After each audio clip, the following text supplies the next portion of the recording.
एक लड़का डीएम बनने के बाद जैसे ही पहली बार अपने गांव लौटता है तो अचानक से उसकी माँ उसके पैर पकड़कर रो रो कर उससे माफ़ी मांगने लगती है और कहती है कि बेटा मुझे माफ़ कर दो। लेकिन तभी वह बेटा अपनी माँ को उठाता है और कहता है कि माँ माफ़ी किस बात की, जब मैंने कभी आपको दोषी समझा ही नहीं। कौन थी वह माँ और किस वजह से अपने बेटे से रो रो कर माफ़ी मांग रही थी, पूरी सच्चाई के बारे में जानने के लिए वीडियो को अंत तक जरूर देखें।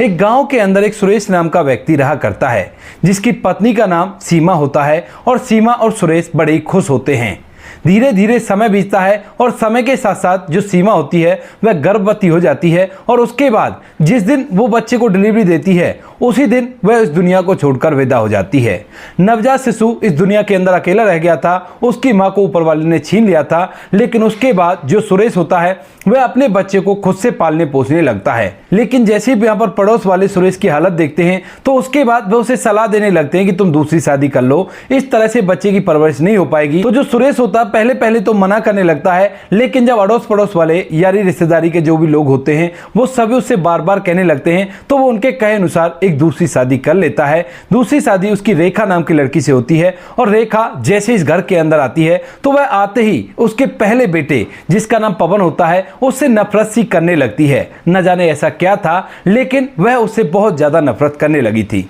धीरे धीरे समय बीतता है और समय के साथ साथ रेखा को भी एक बेटा हो जाता है जिस बेटे का नाम होता है योगेश। अब घर के अंदर दो बच्चे हो गए थे, बड़े लड़के का नाम पवन था और छोटे का नाम योगेश था और माता पिता थे जिसमें पिता का नाम सुरेश और माँ का नाम रेखा था। सभी लोग हंसी खुशी उस घर के अंदर रहा करते। यहाँ पर जो सुरेश होता है वह इधर उधर काम किया करता और अच्छे खासे पैसे कमाया करता और अपने बच्चों की परवरिश किया करता। लेकिन धीरे धीरे जैसे बच्चे बड़े होते हैं तो उसी दौरान जो रेखा होती है वह पवन से बहुत ज्यादा नफरत करने लगती है किसी अनजान कारण से, और उसके बाद उसे घर का काम भी करने के लिए कहा करती है, जबकि उसका खुद का बेटा आराम से नहा धोकर बैठा रहा करता। लेकिन वह बड़े बेटे पवन से घर का काम करने के लिए कहा करती है। पवन बड़ा होता है और वह सोचने लगता है कि कोई बात नहीं, मैं कर देता हूं। उसके मन में ऐसी वैसी कोई बात नहीं थी। लेकिन तभी जब उन दोनों के एडमिशन का समय होता है, यानी कि यहां पर पवन का एडमिशन कराया जाता है पहले तो, और उसका एडमिशन सरकारी स्कूल में करवा दिया जाता है। इसके बाद जब योगेश एडमिशन के लायक होता है तो उसके बाद उसका एडमिशन एक बहुत बड़े प्राइवेट स्कूल में करवा दिया जाता है, क्योंकि रेखा ने अपने पति से साफ साफ बोल दिया था कि जो मेरा बेटा है वो तो अच्छे स्कूल में पढ़ेगा और इसको तुम सरकारी स्कूल में पढ़ने दो। क्योंकि जब उसने बड़े स्कूल में उसका एडमिशन कराने के लिए कहा था तो सुरेश ने कहा था कि मेरे पास इतने पैसे नहीं है, तो उसने कह दिया कि मैं तो अपने बेटे का एडमिशन बढ़िया स्कूल में करवाऊंगी, उसके लिए चाहे जो भी हो जाए। तो इसके बाद जो सुरेश होता है वो हालातों से मजबूर होकर अपनी पत्नी की बात मानता है, क्योंकि अब उसी की वजह से घर चला करता है और वही सबके लिए खाना बनाया करती है। इसी वजह से वह उसकी बात मानकर अपने छोटे बेटे का एडमिशन एक अच्छे स्कूल में करा देता है, जहां से गाड़ी लेने के लिए उसे घर से आया करती है। इधर जो पवन होता है वह सरकारी स्कूल में जाया करता है और उसे ज्यादातर पैदल यहां से जाना पड़ता है। धीरे धीरे समय बीतता, समय के साथ साथ जैसे बच्चे बड़े होने लगते हैं तो यहां पर पवन को यह बात समझ में आने लगती है कि मेरे साथ गलत हो रहा है, क्योंकि छोटे भाई को तो अच्छे स्कूल में पढ़ाया जा रहा है, उसको गाड़ी लेने के लिए आया करती है और वो यहां से पैदल जाया करता है जबकि उसका स्कूल काफी दूर है। इस बात को सोचकर वह एक दिन अपने पिता से इस बारे में जिक्र कर देता है। लेकिन जैसे वो अपने पिता से इस बारे में जिक्र करता है तो उसके बाद उसका पिता अपनी आंखों में आंसू ले आता है और कहता है कि बेटा ये सारी कुछ मेरी गलती है, मैंने ही दूसरी शादी करके तुम्हारी जिंदगी पूरी तरह से खराब कर दी, वरना ऐसा कुछ भी नहीं होता जो कुछ तुम्हारे साथ हो रहा है। इस बात को देखकर पवन को यह बात तो महसूस हो गई थी कि उसके पिता बिल्कुल भी गलत नहीं है, वो तो उससे प्यार किया करते हैं और केवल उसकी माँ ही है वो जो कि उससे नफरत किया करती है और जिस वजह से वो सरकारी स्कूल में पढ़ा करता है। तो इसके बाद वह अपने पिता को चुप कराता है और कहता है कि पिताजी कोई बात नहीं, जो हो गया उसे भूल जाओ और मैं अपनी जिंदगी को ऐसे व्यतीत कर लूंगा, कोई भी परेशानी नहीं है। मुझे पढ़ाई तो करनी है और सरकारी स्कूल में पढ़ाई हुआ करती है, मैं वहीं पर पढ़ लूंगा। ऐसा कहकर जो बेटा होता है पवन वह अपने स्कूल रेगुलर जाने लगता है। तो जो यहाँ पर पिता होता है उसकी मेहनत को देखते हुए उसको थोड़ा सा तरस खाता है और वहां पर उसके लिए एक पुरानी साइकिल खरीद देता है। अब जैसे ही पवन के पास पुरानी साइकिल आती है तो वह उसे देखकर बड़ा ही खुश होता है और अपनी साइकिल को इधर उधर घुमाने लगता है, क्योंकि स्टार्टिंग में उसे चलाना सीख रहा था।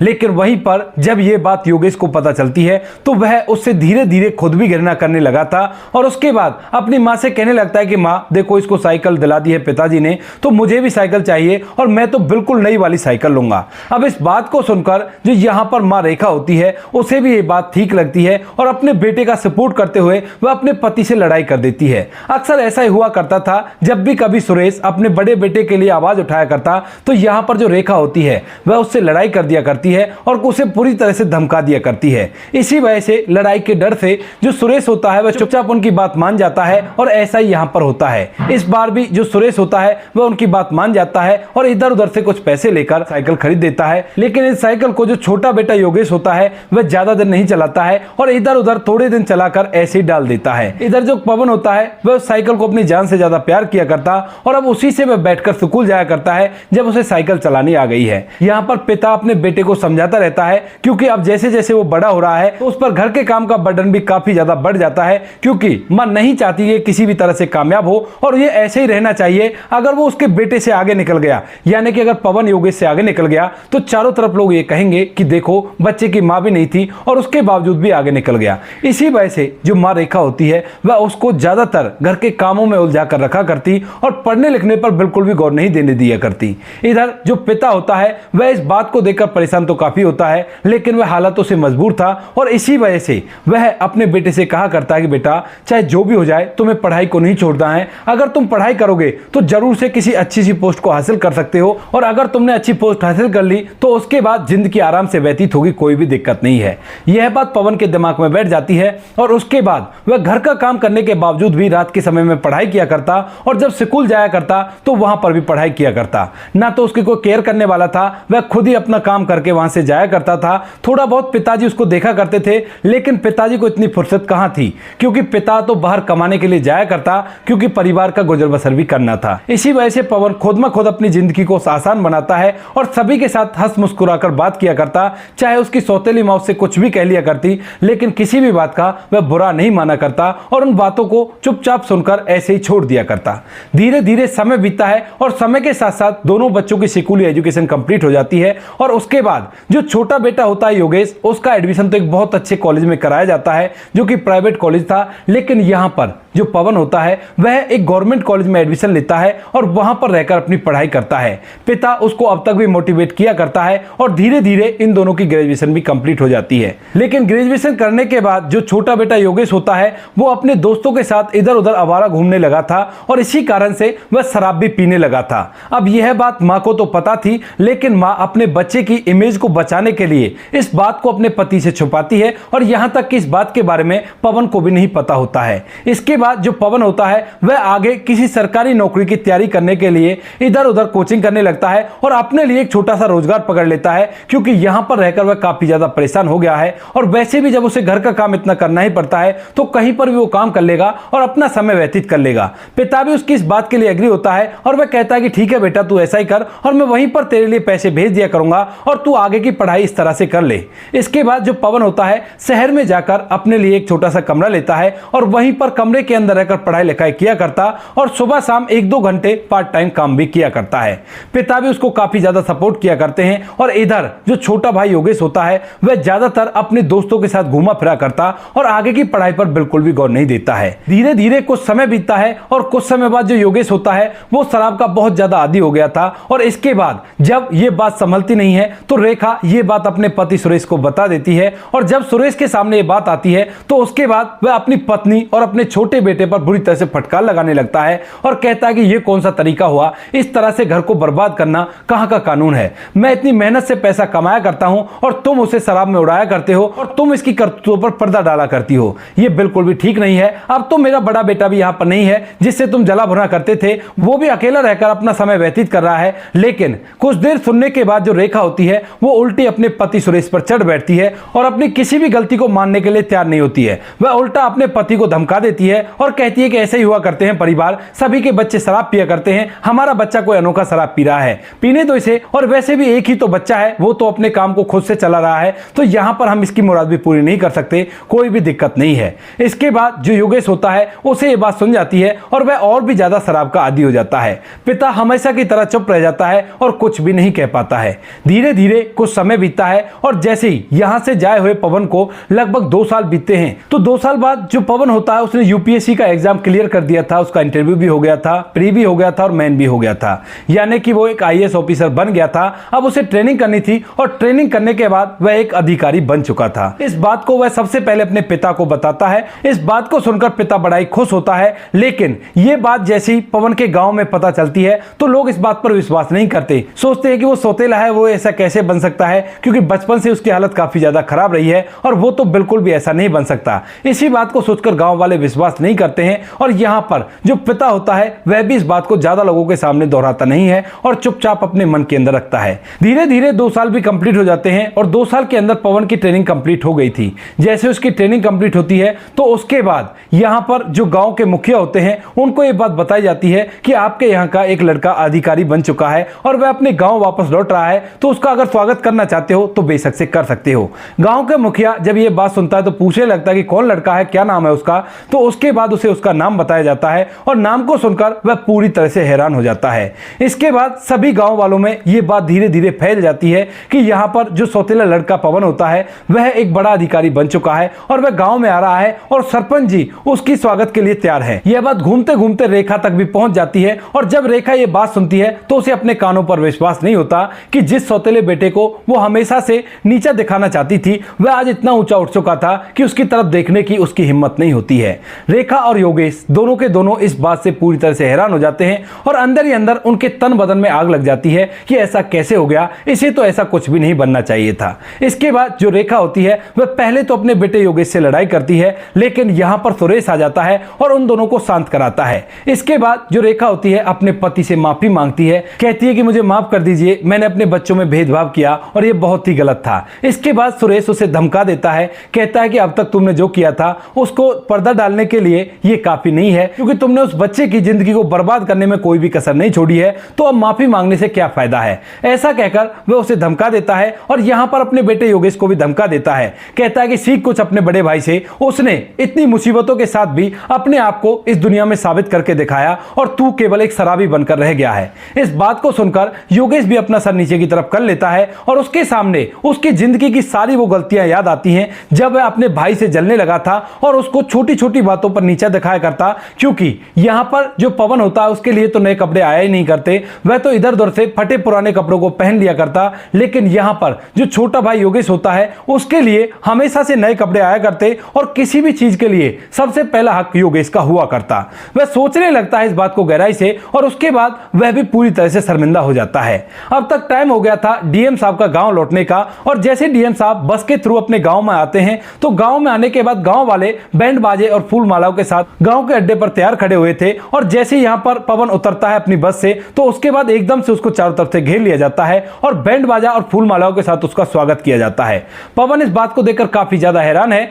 क्योंकि उसने इस बात की भनक किसी को भी नहीं लगने दी थी कि वह डीएम बन गया है और वह तो अपने माता पिता को सरप्राइज देना चाहता था, लेकिन फिर भी यह बात गांव में किस तरह से फैल गई। इसके बाद जो पवन होता है वह वहां से जैसे तैसे निकलकर अपने घर की तरफ बढ़ने लगता है और पूरा के पूरा काफिला उसके पीछे चलता है। गांव में चारों तरफ सुरेश की वाहवाही हो गई थी कि बेटा हो तो सुरेश के जैसा, जिसने अपने आप को साबित करके दिखाया। और जैसे वो अपने घर पहुंचता है तो घर के दरवाजे पर उसे उसकी मां सौतेली रेखा खड़ी हुई मिलती है और जैसे रेखा यहां पर पवन को देखती है तो एकदम से अपनी आंखों में आंसू ले आती है और अपने बेटे के पैर पकड़कर रो रो कर सभी के सामने माफी मांगने लगती है। अब जब सभी लोग ये चीज देखते हैं तो एकदम से हैरान हो जाते हैं, क्योंकि जो लोग यहां पर इसके स्वागत के लिए आए हुए थे वो गांव के इधर उधर से भी थे और अड़ोस पड़ोस वाले कम ही लोग थे, लेकिन जो अड़ोस पड़ोस वाले लोग होते हैं उन्हें पता होता है कि क्या कारण है जो रेखा माफी मांग रही है, लेकिन उसके बावजूद भी जो रेखा होती है वो रो रो कर सबके सामने ये कबूल करती है कि मैंने तुम्हारी जिंदगी को बर्बाद करने में कोई भी कसर नहीं छोड़ी, लेकिन उसके बावजूद भी तुमने अपने आप को साबित करके दिखाया और मेरी उन सभी गलतियों के लिए बेटा मुझे माफ कर दे। इस बात से सभी को ये बात पता चल जाती है और सभी लोग मन ही मन उस रेखा के बारे में बहुत कुछ सोचने लगते हैं और कहते हैं कि इसने तो बहुत गलत किया है, इस बच्चे को सपोर्ट कर देती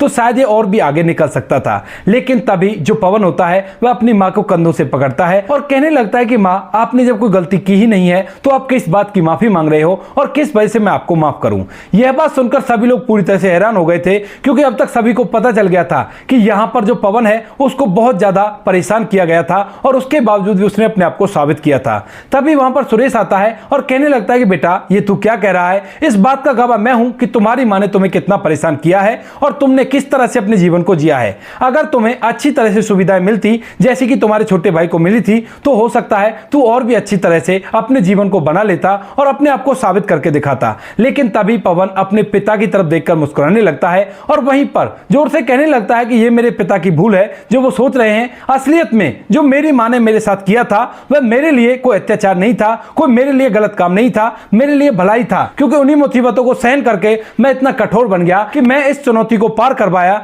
जो चुनौती हर किसी के बस की बात नहीं होती है। अगर मेरी मां मुझ पर इतना अत्याचार नहीं करती, मुझे इतना परेशान नहीं किया करती, घर का काम नहीं करवाती, तो शायद मैं इस मुकाम को कभी भी हासिल नहीं कर पाता। ऐसा कहकर वह पल भर में अपनी मां को माफ कर देता है, लेकिन मां की आंखों से आंसू सूख ही नहीं रहे थे। तभी वहां पर उसका छोटा भाई योगेश भी आ जाता है, जिसकी आंखों में पश्चाताप के आंसू थे और वह भी एकदम से अपने भाई के पैर पकड़कर रो रो कर उससे माफी मांगने लगता है। लेकिन पवन बड़ी सहजता के साथ उसे भी माफ कर देता है और कहता है कि भाई कोई बात नहीं, जो हो गया उसे भूल जाओ, आखिर तुम मेरे छोटे भाई हो और तुम्हारी हर गलती को मैं माफ करता हूं, क्योंकि छोटे भाई की गलतियों को गले से नहीं लगाया करते और मैंने भी तुम्हारी किसी भी गलती को गले से नहीं लगाया था। उसके बाद पवन अपने घर के अंदर जाता है और वहां पर पड़ी हुई उस पुरानी साइकिल को देखता है जो साइकिल कभी उसके पिता ने दिलाई थी। इसके बाद वहां पर कुछ मीडिया वाले भी होते हैं और जब पवन अपनी साइकिल को देख रहा था तो उसके बाद वो उससे पूछने लगते हैं कि भाई साहब, आप इतने बड़े अधिकारी होकर इस पुरानी से साइकिल को क्यों देख रहे हो। तो उसके बाद पवन की आंखों में आंसू आ जाते हैं और वो कहने लगते हैं कि ये मेरे पिता का वो नायाब तोहफा है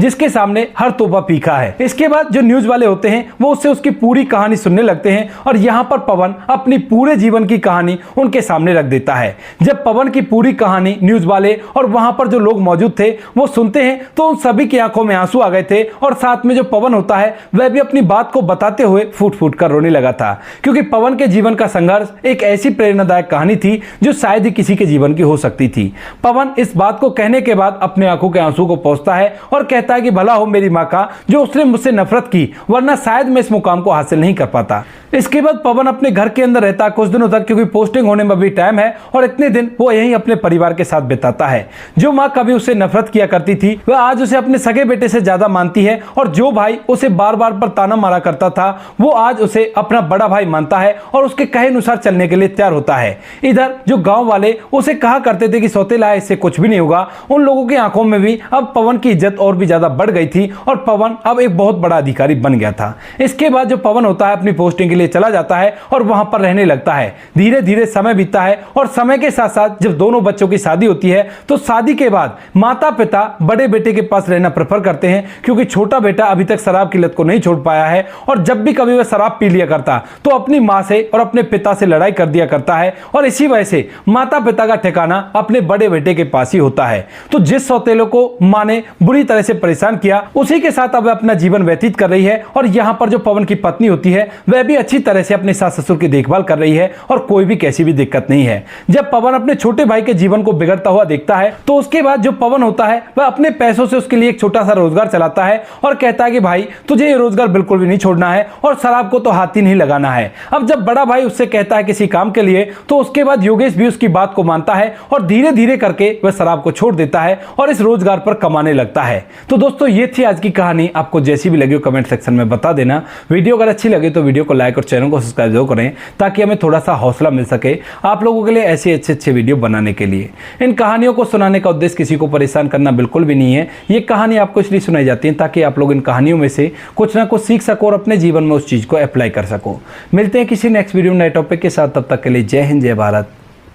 जय हिंदुस्तान।